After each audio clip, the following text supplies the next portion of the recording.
Selamat pagi, Assalamualaikum warahmatullahi wabarakatuh. Jumpa lagi dengan saya Supriyanto Cah PCT Channel, teman-teman. Hari ini tanggal 16 Februari 2024, di hari kedua pada pencoblosan pemilu. Nah, sepertinya pemenangnya sudah terpilih. Jadi ya, kita berikan selamat, semoga bisa menjadi pemimpin bangsa ini ke depan. Amin. Pagi ini saya tadi berangkat anterin Mas Bumi sekolah, naik motor berdua, boncengan, dan ini salah satu momentum yang memang jadi golden moment gitu. Setiap saya barengan Mas Bumi, entah itu berangkat sholat bareng, terus berangkat sekolah bareng.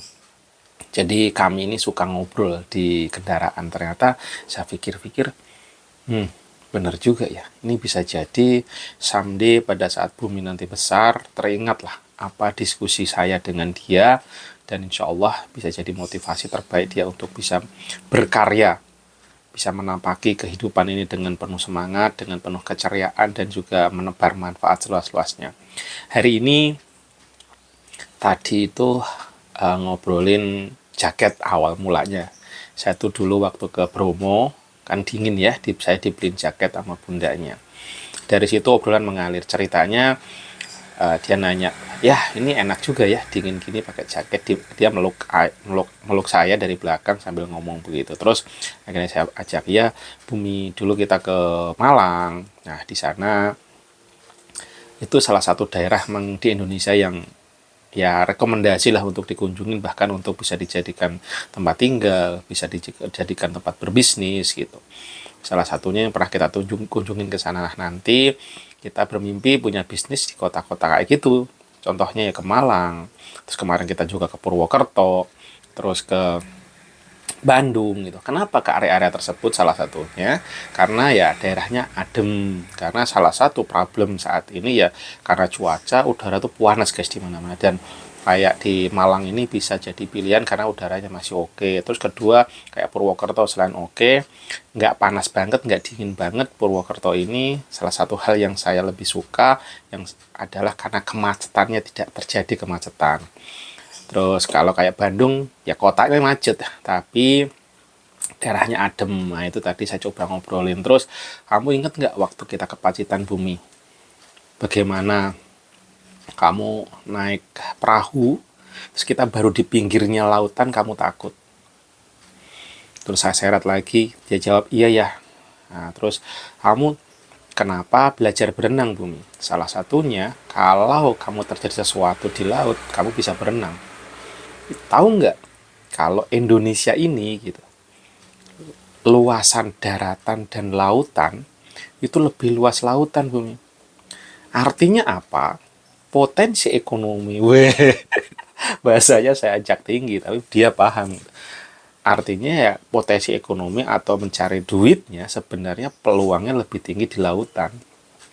Lah, kok bisa ya? Kok di laut bisa di duit? Ingat nggak? Di laut ada apa? Ikan. Nah, ikan di laut itu unlimited Bumi. Berarti peluang duitnya luar biasa di laut karena luasan daratan dan lautan. Nah, artinya kamu nanti kalau kamu bisa mengeksploit mempergunakan lah lautan ini sebagai sumber ekonomi, luar biasa. Tahu nggak di luar negeri, Bu? Kekayaan orang-orang kaya itu bukan pamernya mobil. Bukan kayak di negara kita, kalau udah kaya pamernya mobil. Nah, terus apa ya? Mereka pamernya kapal. Tahu nggak namanya kapal yachts? Salah satu kapal mewah ya, yaitu dengan kapal, bukan bukan mobil mewah lagi, tapi kapal guys ya di luaran sana. Nah, artinya apa teman-teman? Ya saya ajak obrol-obrolan ini untuk memancing daya nalarnya Bumi. Kadang-kadang saya pancingnya tuh cukup lumayan tinggi teman-teman. Saya ajak belokan ke sana, dan salah satu hal yang saya tekankan lagi terus, kenapa kamu harus berbisnis ke kota sana ke kota sini, terus bisa mengarungi luasan samudera dan lautan yang kalau kamu sudah ada di tengah-tengahnya tidak ada tuh daratan nampak kecuali cuman air dan gelombang yang luar biasa.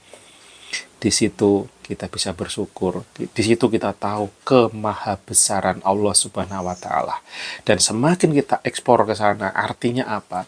Kita benar-benar yakin, hakul yakin kita bahwa Allah itu ada, bahwa Allah itu sang pencipta. Nah, saya ajak bumi berpikirnya ke sana. Saya senggol, saya belokkan ke sana. Jadi, teman-teman, kayak anak-anak kayak gini gitu ya. Mereka itu dalam dunia imajinasi masih. Dalam dunia yang mengawang-awang, berandai-andai, dan mereka perlu kita arahkan, kita belokkan kemana. Tetap ke rule of the game-nya, bahwa kita ngaji, kita belajar ilmu, tapi kita coba masuk dengan gayanya mereka. Insya Allah mereka tersentuh ke sanubarinya dan mereka akan jadi penyemangat luar biasa. Saya ingat banget waktu kecil, saya itu jauh dari bapak. Bapak saya selalu bekerja di luar Jawa, di Kalimantan, di Sumatera, demi untuk memenuhi kehidupan ekonomi kami gitu ya. Jadi ibarat role model, saya tuh jauh dari bapak. Makanya saya memilih, saya bercita-cita, saya bermimpi, saya tuh pengen jadi seorang entrepreneur. Kenapa? Reasonable sebenarnya adalah yang salah satu hal yang memang saya mimpikan adalah saya pengen dekat dengan anak-anak, walaupun ya dekat pun saya juga tidak selalu mengajari mereka, saya tidak selalu mengelus mereka, memeluk mereka, tidak. Tapi minimal ya saya masih ada di sekitaran itulah. Kalau mereka ada sesuatu, mereka itu walaupun terkesan nggak peduli sama kita, terkesan mereka tuh cuek, tetapi dengan kehadiran kita pasti ada something, teman-teman. Kita itu gerak-gerik kita, apa yang kita lakukan pasti akan jadi role model pertama mereka. Walaupun dengan gempuran gadget kayak apapun gitu ya.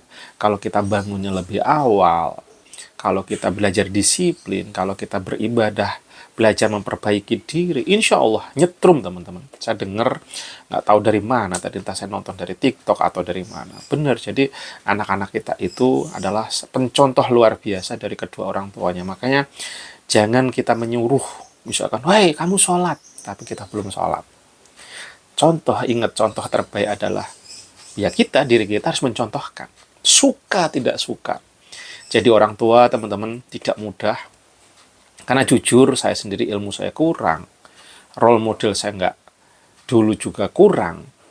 Terus, pokoknya kesadarannya kurang. Serba lemah.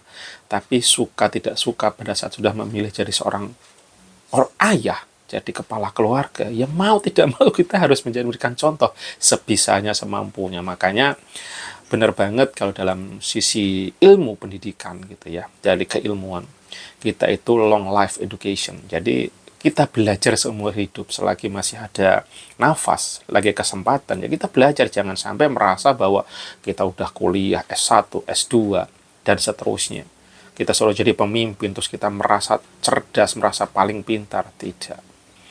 Nggak ada manusia paling cerdas, paling pintar. Selalu ada. Setiap kita diciptakan Tuhan itu selalu berbeda. Di situ artinya apa? Setiap kita punya kelebihan, kita pun juga punya kekurangan. Cara terbaik adalah selalu bersyukur dan tidak sombong. Karena kesombongan justru akan menjatuhkan, teman-teman. Sekuat apapun. Bahkan bisnis sebesar apapun, bisa tumbang. Tadi Bumi juga bertanya, ya negara terkaya di dunia itu siapa? Waduh, saya nggak punya datanya, teman-teman. Saya jawabnya gini, kemungkinan ya Amerika, kemungkinan. Tetapi Amerika itu utangnya terbesar juga di dunia. Nah, the real kaya itu pada saat suatu negara zero utangnya, saya bilang. Dan nanti ya ayah datanya nggak punya. Nah, kayak gini, teman-teman, saya nggak tahu bisa jawab, saya ngomongin aja bahwa saya nggak punya datanya. Maka ya nanti coba dicari di Google, kita cari negara terkaya itu mana. Tadi Arab Saudi bisa jadi, tapi ayah tidak bisa menjawab karena memang datanya tidak ada. Nah, teman-teman, pada saat kita tidak tahu, kita pun juga harus berani jujur ke anak-anak kita bahwa kita tidak paham. Jangan sampai kita merasa udah tua, merasa gede, kita berbohong. Itu berbahaya. Kita ajarkan kejujuran lewat ya dari kita, teman-teman. Nah, Terima kasih sobat-sobatku sudah mau mendengarkan cerita saya pagi ini. Ini adalah sebenarnya bukan saya menggurui, tapi saya bercerita saja tadi perjalanan saya dari rumah ke sekolahnya Bumi sambil ngobrol-ngobrol. Semoga ini jadi pembuka wawasannya Bumi dan kelak menjadi anak yang baiklah, anak yang bisa bermanfaat seluas-luasnya ke semesta. Tentu agamanya, negara, bangsa, dan kedua orang tua, dan yang paling luar biasa bisa membawa ke surganya Allah Subhanahu wa taala. Amin amin ya rabbal alamin. Assalamualaikum warahmatullahi wabarakatuh.